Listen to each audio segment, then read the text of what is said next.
I'm on the roof of a Navion RV, and in this video I'm going to talk about flexible solar panels being glued to the roof.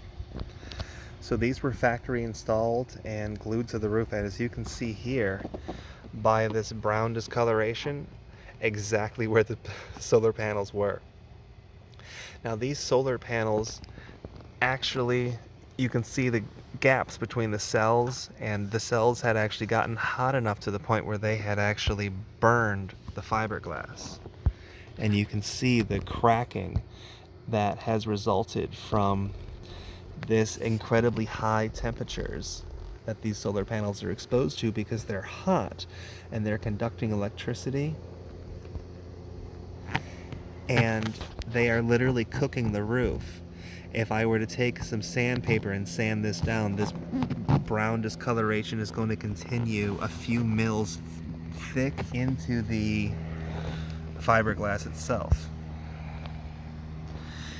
And they also screwed them in. So I went ahead and reamed out those holes and filled them with epoxy. And I'm going to not install any additional screws during the upgrade process.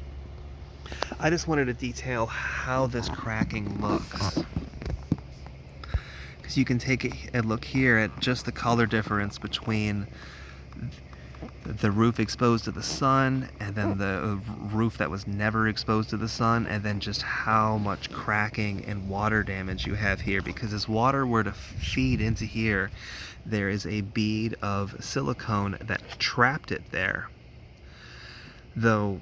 and that's where the most damage is. You can see all of those cracks as water gets trapped there, and then it freezes and then melts and freezes and melts, and then it gets really hot and evaporates out and just gets trapped and just destroys this roof. Now this right here is considerably rougher and deeper than this right here or this right here. Like, they feel so distinctively different. And you can absolutely see the distinct burn patterns where the solar cells are absent, and there was no solar cell directly above it, and there's no burn marks. And the cracking and discoloration also follows right along the lines where the silicone adhesive was put down. Because this is not dirt, this needs to be sanded in order to remove that.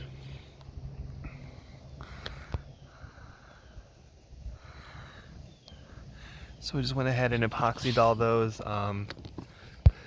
The actual condition of the roof is not that important according to the customer, so I just cleaned this up and just made sure it's waterproof. These are actually this is gonna be covered with a solar panel, and this area is gonna be kept clear so that when you come up, you have somewhere to walk, because that current location right next to the ladder, which is also next to a vent fan, is terribly unideal. It leaves no place for you to come in and walk along unless you wanted to, put a foot there along the edge and then next to the skylight. Terrible planning. So no, not at all.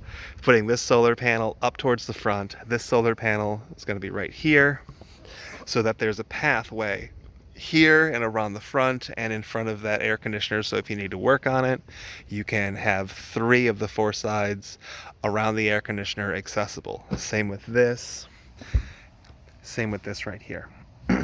So nothing here is being covered because there is a 6-inch gap.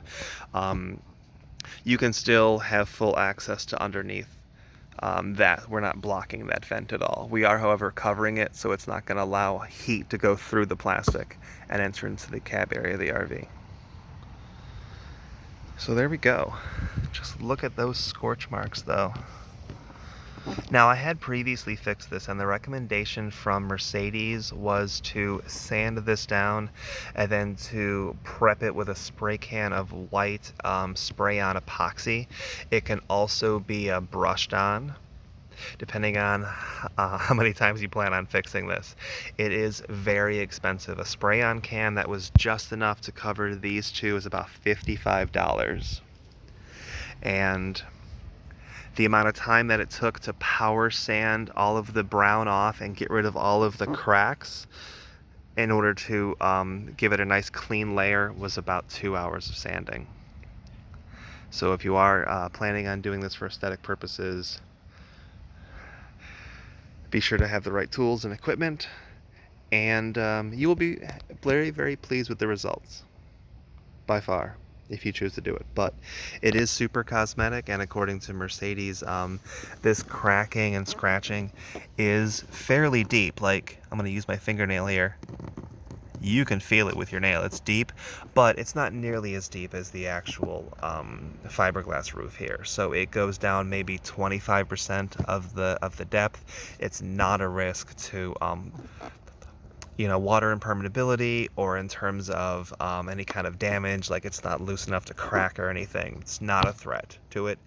It's purely just aesthetically very, very undesirable, and something that will get worse over time, or that I do believe would, because I've seen